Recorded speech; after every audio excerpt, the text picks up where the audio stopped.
Oke, bismillahirrahmanirrahim. Assalamualaikum warahmatullahi wabarakatuh. Waalaikumsalam warahmatullahi wabarakatuh. Bismillahirrahmanirrahim. Allahumma shalli ala Muhammad. Teman-teman, alhamdulillahirabbil alamin. Sekarang kita berjumpa lagi di Ngabdur Ramadan Kultum Kuliah Tunggu Maghrib bersama saya Abdul Arsad dan Abdel Ahrian.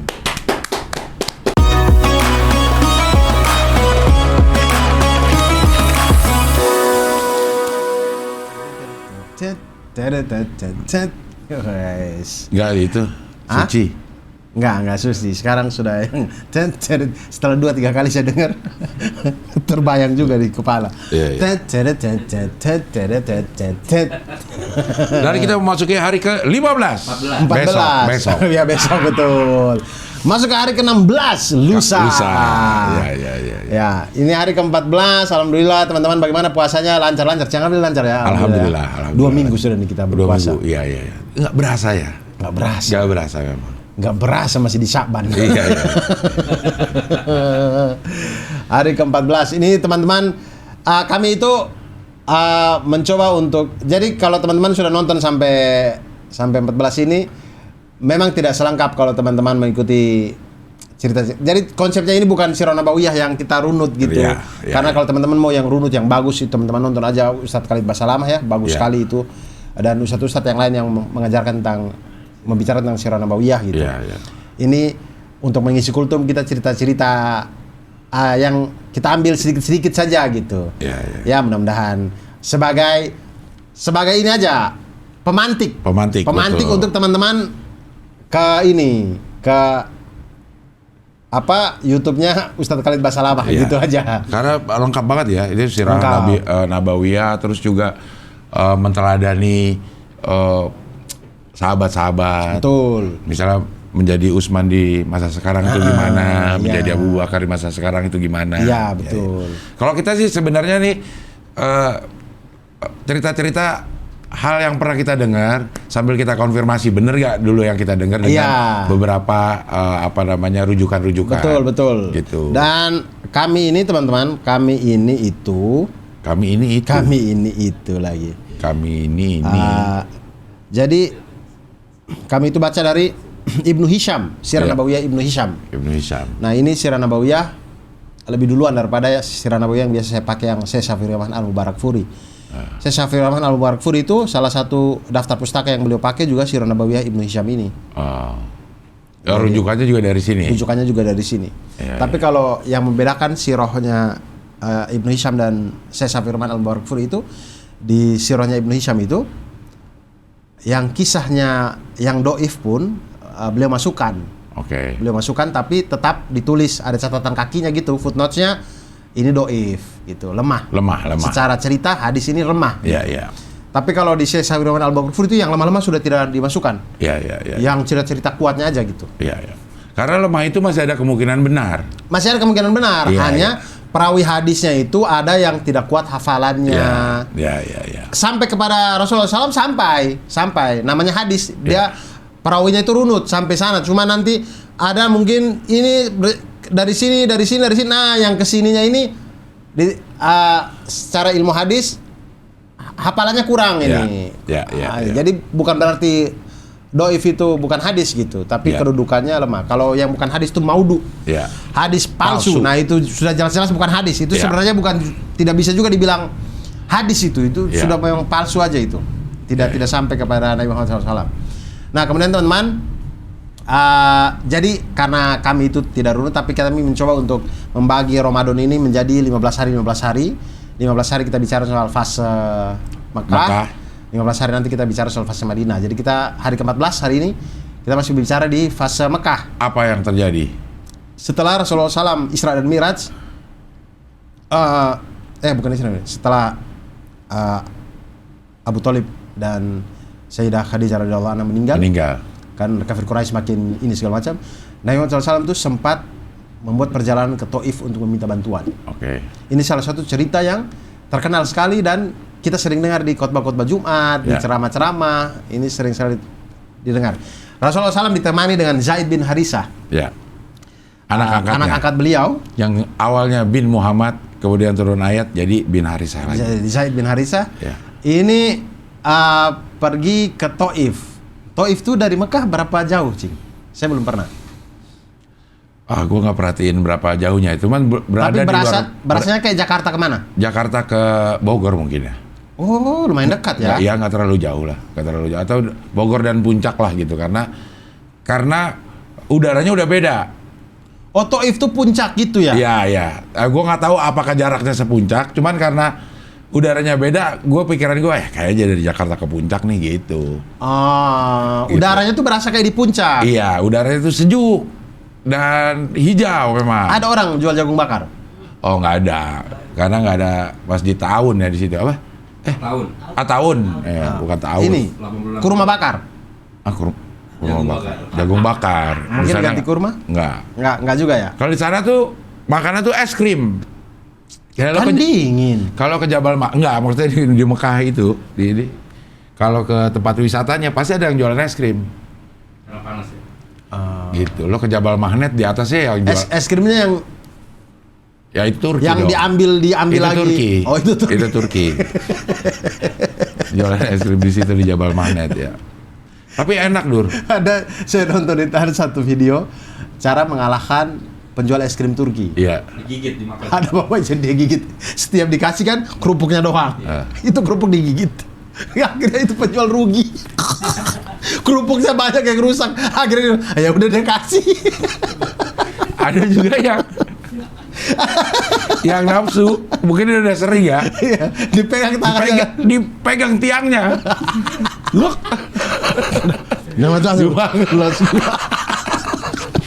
Saya itu video yang es krim Turki ini ya berulang-ulang saya nonton, tapi saya selalu lucu. Lucu, iya. Ada yang saya kasihan. Iya. Maksudnya lucu tapi saya kasihan. Itu ada anak yang gendut banget. Yang dia tuh kayak pengen banget es krim terus dimain-mainin terus mukanya dia tuh kasihan saya lihat. Karena setiap itu kita nyangka, wah ini udah dikasih nih, Iya, taunya belum. ini belum. Udah dikasih, taunya belum. Iya. Ada bapak-bapak itu setiap kali dikasih kerupuknya dia makan rugi penjualnya. Dia bawa es sendiri lagi. Dia beli esnya doang di sana. Ada lucu Dia sekali. dapat, ya makan. Ember sendiri. Astagfirullah, lucu sekali. Iya. Nah itu. Berapa menit itu? Oh ya benar, Jakarta Bogor Puncak lah. 1 jam 6 menit, Ya, 86 kilo. 86 kilo ya ke Puncak lah kira-kira ya. Iya betul. Ya Puncak sanaan dikit lah. Dari Mekah ke Taif. Nah, Rasulullah SAW melakukan perjalanan ke Taif ini jalan kaki ini ya. Iyalah, ya atau naik unta lah, kita nggak tahu deh. Ya, 86 kilo. Ya, 86. Nah, beliau ke Taif untuk meminta bantuan. Sampai di Taif ini orang-orang tidak ada yang mau. Kenapa dia minta bantuan ke Taif itu? Ya mungkin saya tidak tahu pertimbangan beliau ya, tapi Ya. mungkin di Mekah sudah sangat memprihatinkan, Mengganggu. sangat Ya. mengganggu segala Ya, macam. Kota terdekat apa nih? Ya. Taif. Mungkin kalau ke Madinah Kejauhan. jauh sekali Jauh gitu. banget. Ya. Mungkin yang paling dekat apa Taif mungkin. Ke Taif gitu. Nah, sampai di sana tapi orang-orang tidak mau. Mereka tuh mereka tuh tidak hanya menolak masalahnya. Masalahnya yang bikin orang-orang ini kita kesal sekali adalah kalau kau tolak ya sudah, kau tolak. Tapi ini mereka tidak hanya menolak, mereka malah memerintahkan budak-budaknya mereka dan segala macam untuk lempar Nabi Muhammad SAW dengan Zaid bin Harisah itu sampai jadi tameng. Tapi masih ada batu-batu yang lolos. Sampai giginya tanggal itu di sini ya? Iya, gigi tanggal, mata kaki beliau terompah, ceritanya terompahnya itu bersimbah darah. Ya. Artinya kakinya Rasulullah SAW itu luka sampai darah itu ngalir ke Mengucur. alas kakinya Ya, beliau ya. gitu.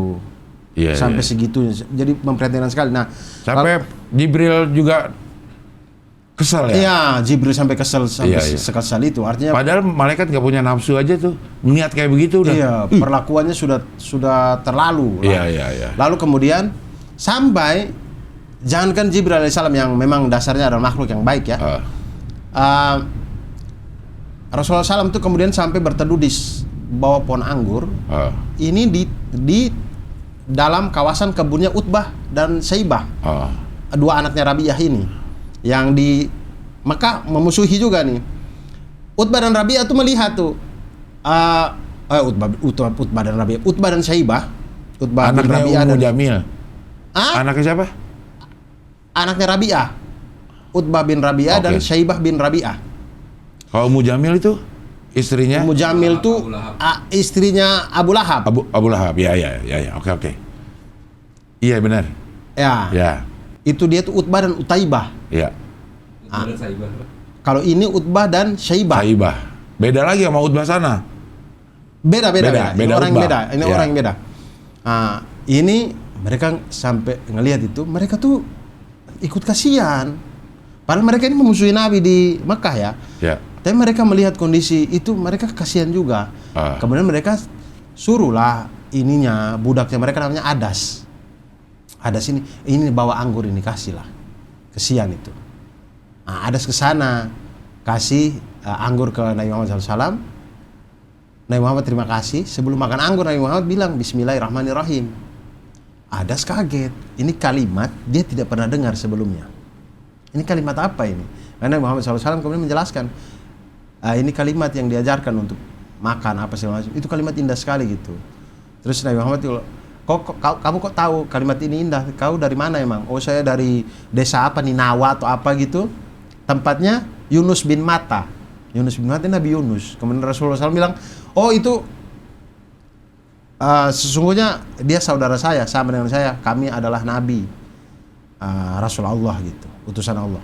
Kemudian Adas langsung cium tangannya Nabi Muhammad, kemudian senang sekali.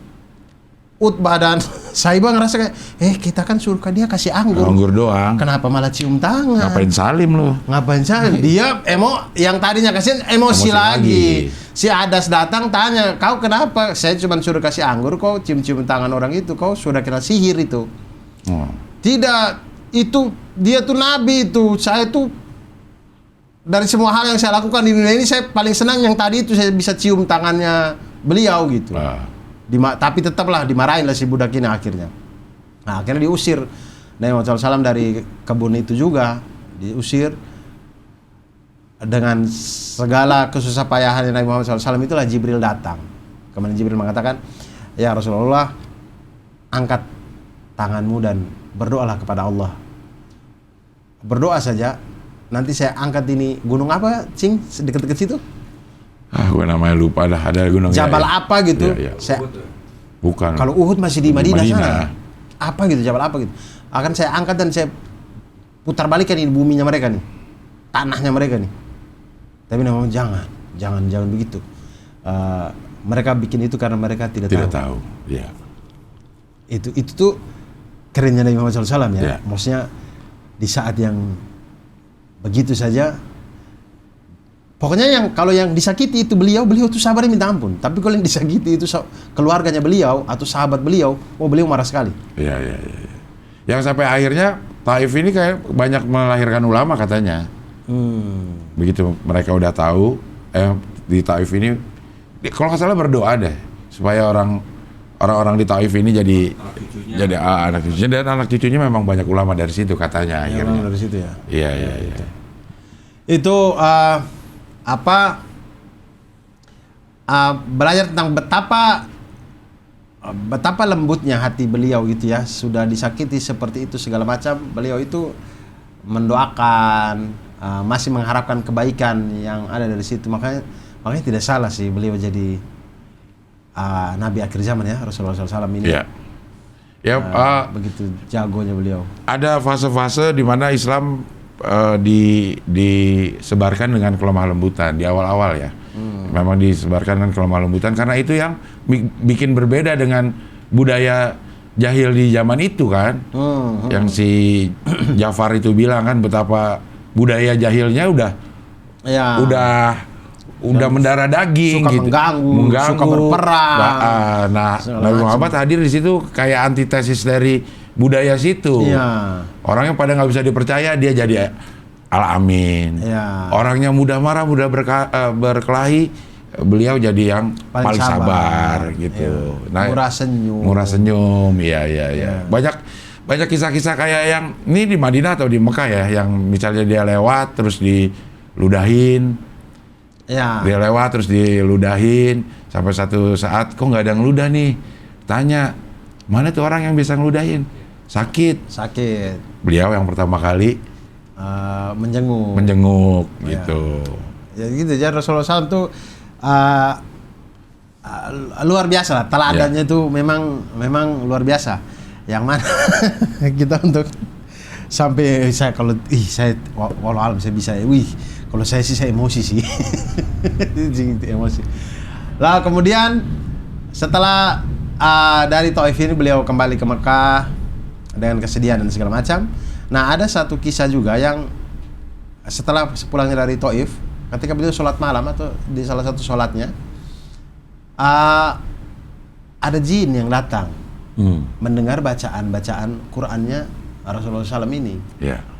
Lalu kemudian jin ini takjub, kemudian pulang dan beriman dan mengajak kaumnya untuk juga beriman kepada Rasulullah SAW. Kaum jin. Kan di surah Al-Jin itu ayat pertama itu kan gitu kan. Ayat pertama surah Al-Jin itu katakanlah hai Muhammad, telah diwahyukan kepadaku bahwasanya sekumpulan jin telah mendengarkan Al-Quran, lalu mereka berkata, sesungguhnya kami telah mendengarkan Al-Quran yang menakjubkan, dan mereka beriman. Nah itu tuh. Ini Mas pesanannya. Sebelum saya makan, halal gak nih? Ya halal dong. Itu gak lihat logonya? Kalau halalin anak bapak, boleh. Nah itu yang susah. Yang gampang urus sertifikat halal di BPJPH. BPJPH? Iya, Badan Penyelenggara Jaminan Produk Halal. Oktober 2024, kalau produk makanan, minuman, jasa penyembelihan, dan hasil sembelihan belum bersertifikat halal, siap-siap aja kena sanksi. Segera sertifikasi halal. Halal itu baik, halal itu sehat. Saya tidak tahu ya, tapi saya ketika membaca ayat ini berarti saya berpikir bahwa jin itu berarti tidak bisa baca Quran. Jin itu bisa mendengarkan.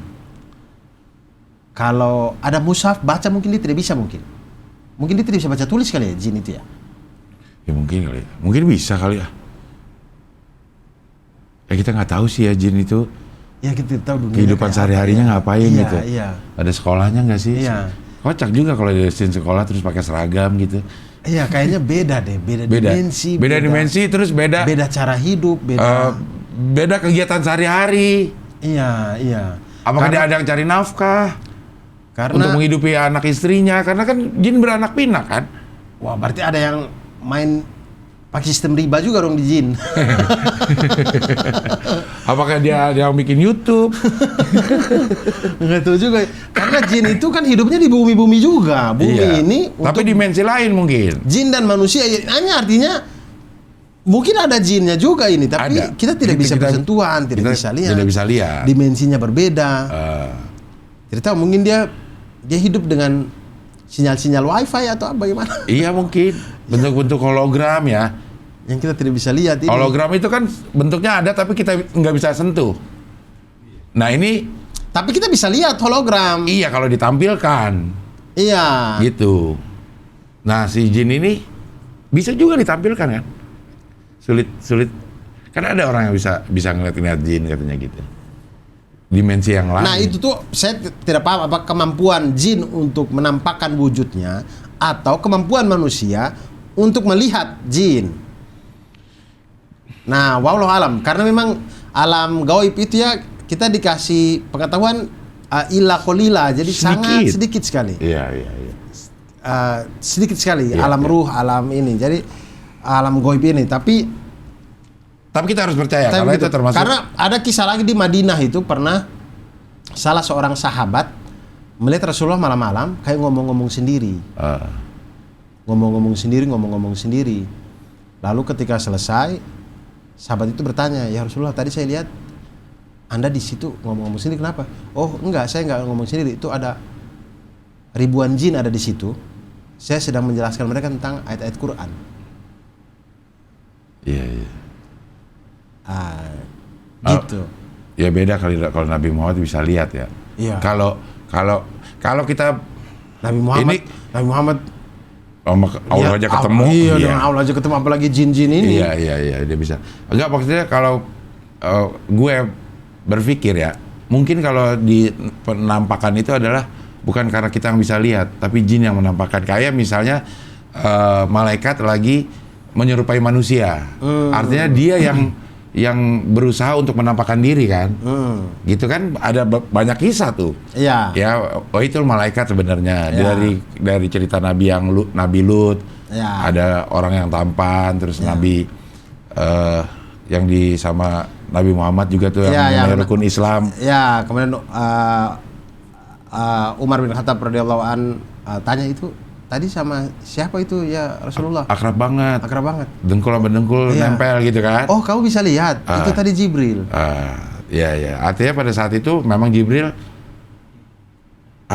membuat dirinya bisa terlihat. Bisa terlihat. Iya. Nah, tapi kita tidak tahu kemampuan jin itu sama nggak dengan kemampuannya malaikat ini. Iya. Apakah mereka itu jin itu punya keterbatasan seperti manusia? Iya. Apakah dia jin itu sama seperti kita, butuh makan minum, butuh tidur, beranak pinak? Iya dong.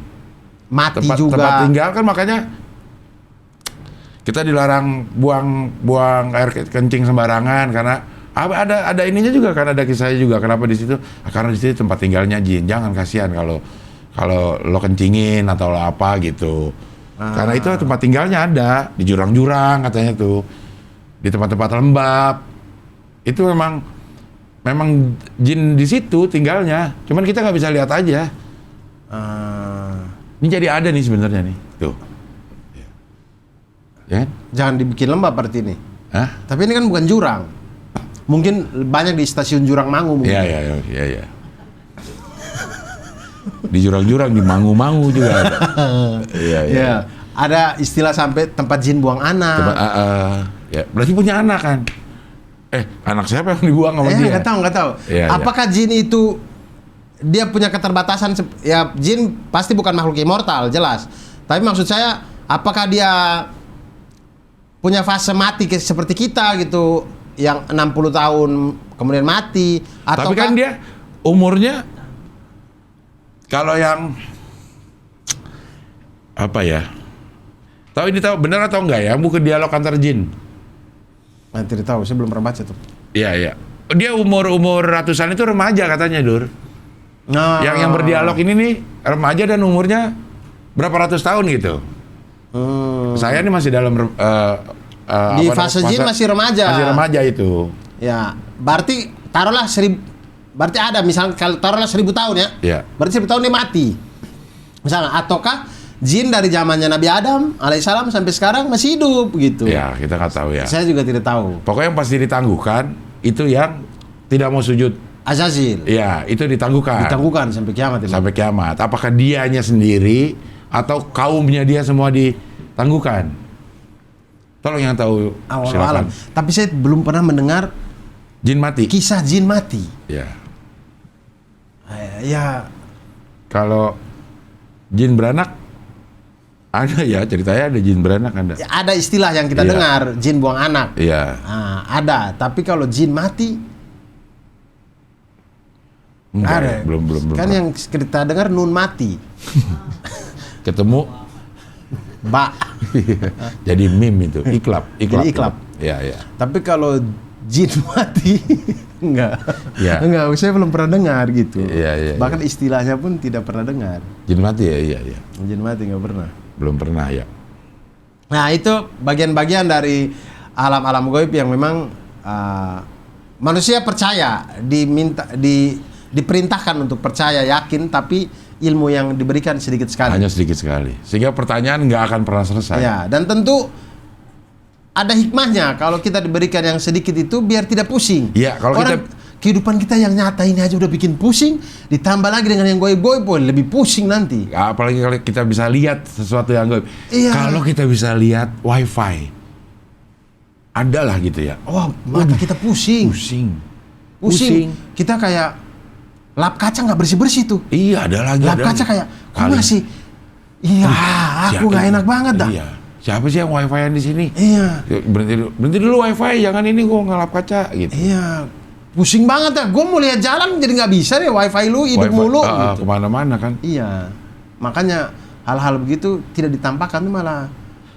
Kalau wifi itu seluruh ini wifi kali ya? Maksudnya? Bisa juga sinyal. Iya, sinyal. Kemana-mana ada sinyal, kemana-mana sinyal. Aduh, BTS kapan mati sih? Gitu, iya, itu pasti.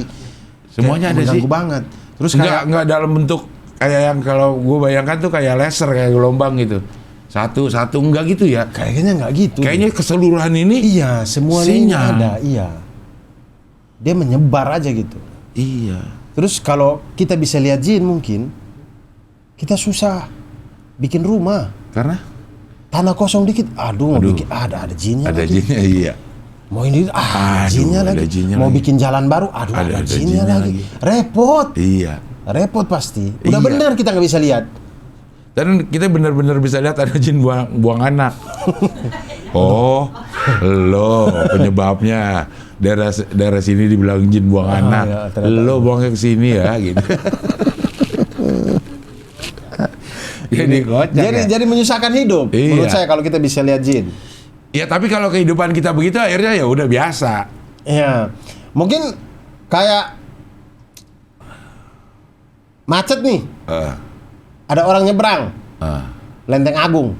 Ada nyebrang. Kita mau jalan, lah jinnya ikut nyebrang, jinnya pada nyebrang. Kan nggak ketabrak, bisa tabrak aja. Lama bener. Dia ngapain jin nyebrang? Dia kan terbang. Keperluannya apa? Dia terbang aja dia. Saya itu jadi gitu.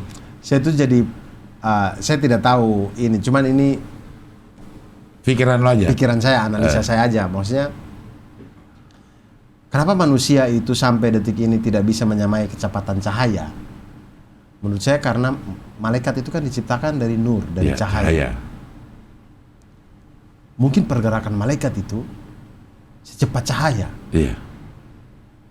Mungkin dia tuh karena dibuat dari cahaya, maka dia ketika di kecepatan cahaya dia tidak rusak.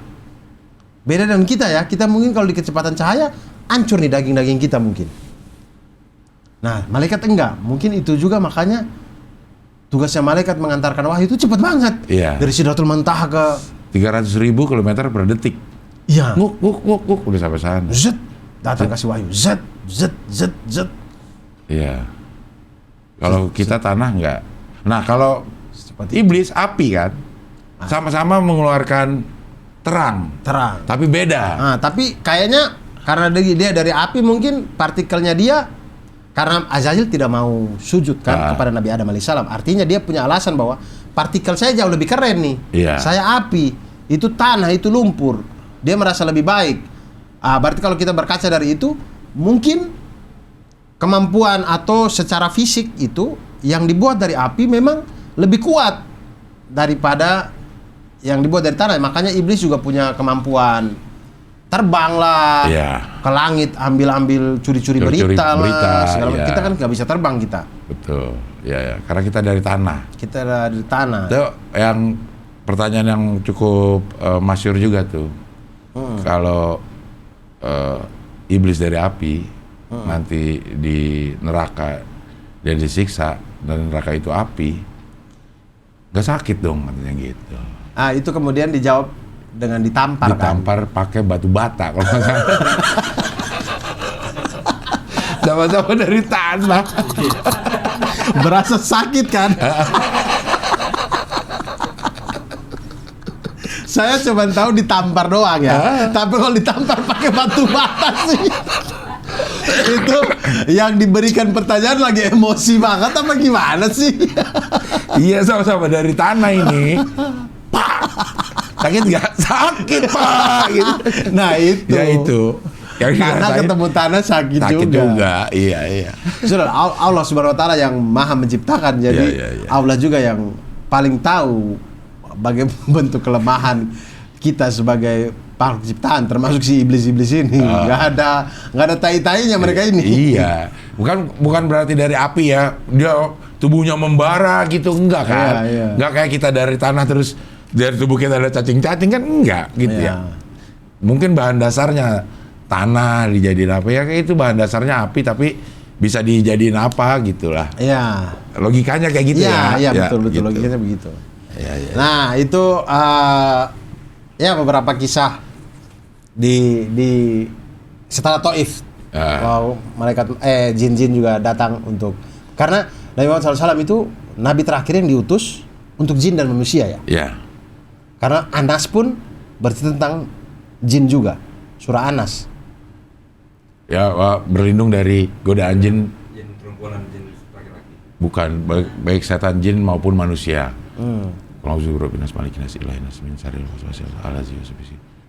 Minal jinnati wan nas. Minal jinnati wan nas. Ya, dari godaan jin dan manusia.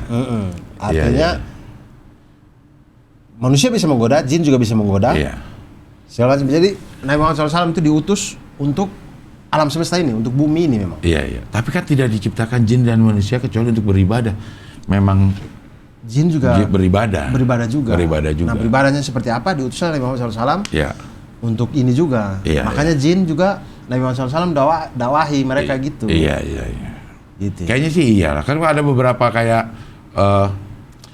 contohnya si Syekh Abdul Qadir Jalani, penghulunya jin dan manusia dibilang, yang disambit pakai terompanya. Jin disambit dari jauh sama Syekh Abdul Qadir Jalani, kena, takut. Itu apa ya? Wali-wali Allah yang jauh hidupnya setelah Nabi Muhammad juga punya kisah-kisah yang menakjubkan. Iya, punya kemampuan yang punya diberikan Allah SWT. Ya. Kayak yang Syekh Abdul Qadir Jalani itu, kalau nggak salah dia yang dibangunin, ketiduran, dia dibangunin sama iblis supaya jangan tertinggal salat subuh. Kalau saya tahu ini bukunya Buya Hamka yang ditulis Irfan Hamka, itu ditulis kesaksian salah satu penjaga penjara. Jadi Buya Hamka itu waktu di penjara di zaman Soekarno, sempat beliau sakit di dalam penjara, kemudian dirujuk ke rumah sakit apa gitu di Jakarta sini nih, dirujuk ke rumah sakit itu. Nah, Allah alam lah, ya. Pokoknya rumah sakit apa gitu di Jakarta Pusat kayaknya, nggak di sini deh. Pasar Senen deh. Ya gitu-gitulah ya. Yeah. Nah kemudian ada penjaga sipir penjara yang kemudian bersaksi setelah Buya Hamka sudah meninggal segala macam, dia bersaksi, kemudian kesaksiannya itu ditulis di dalam buku Irfan Hamka kalau tidak salah itu. Lalu ceritanya kan harus selalu dijaga, takut. Jadi perintah dari pemerintahan Soekarno pada waktu itu dijaga tuh, jangan sampai lari tuh. Padahal Buya Hamka itu lagi memang sakit, memang lemah aja di dalam kamar rawat. Nah suatu hari dia nih pergantian jaga gitu, dia datang nih, si sipir penjara ini datang, nyampe dari jauh di depan kamarnya Buya Hamka, dia balik lagi. Karena? Lalu kemudian dia nggak pernah mau datang lagi. Setelah Buya Hamka meninggal, dia bilang, saya dulu itu kesana, maksudnya saya untuk jaga Buya Hamka biar tidak lari atau apa gitu. Dia kesana, di pintunya itu ada dua sosok hitam yang menakutkan, dia takut. Akhirnya dia balik. Sampai Buya Hamka sudah meninggal, baru dia cerita itu ke anaknya Buya Hamka. Maksudnya ahli tafsir ya, orang yang menulis tafsir Al-Azhar segala macam. Itu walau alam, tapi itu dijaga sama dua makhluk yang kita tidak tahu. Iya. Yang membuat sipir penjaranya takut. Takut, iya. Iya, banyak kisah-kisah kayak gitu. Nah, ya. iya. Gue nggak lumayan banyak sih. Dengar-dengar ya Syekh Abdul Qadir Jalani itu memang cukup fantastis kisah-kisahnya. Karena dia selalu berada dalam kondisi berwudu, Suci. dalam kondisi berwudu, terus suci gitu, sama setan itu sama iblis itu dikasih mimpi basah terus Dur. Dikasih mimpi basah, kalau nggak salah 40 kali, dan 40 kalinya dia mandi, nggak pernah menyisakan apa dalam keadaan apa tidak suci gitu. Bayangin itu dari pagi sampai dari malam sampai subuh 40 kali mandi. Si setan cuma berharap dia ada dalam kondisi tidak suci dalam beberapa saat lah gitu. Tapi ternyata selalu mandi. Mandi lagi. Habis itu tidur sebentar mimpi bangun mandi lagi. Buduk kita buka. Sudah azan. Oke, alhamdulillah. Alhamdulillah. Ya, Ya, ya. baik teman-teman, itu semua dari episode 14 ini. Semoga teman-teman semuanya kita semua lancar berpuasa sampai akhir Ramadan. Amin. Semoga pahala kita pahala yang maksimal. Amin, amin. Sampai berjumpa, selamat berbuka semuanya teman-teman. Saya Abdul Arsad pamit. Bukanya sama yang halal dong. Oh iya benar. Iya, kalau buka-buka aja tapi sudah nggak- azan jadi Iya, kita iya, buru-buru iya, ya. iya, iya. Nah, jadi teman-teman ingat berbuka dengan yang manis dan yang halal karena nanti mulai dari Oktober 2024 semua produk makanan, minuman, jasa penyembelihan dan hasil sembelihan itu harus sudah bersertifikasi halal. Oke, segera daftarkan aja karena lagi ada program Sehati sertifikasi halal gratis. Caranya gampang, silakan di aplikasi Pusaka. Betul. Nanti ada bagian untuk daftar halalnya atau langsung ke ptsp.halal.go.id. Betul.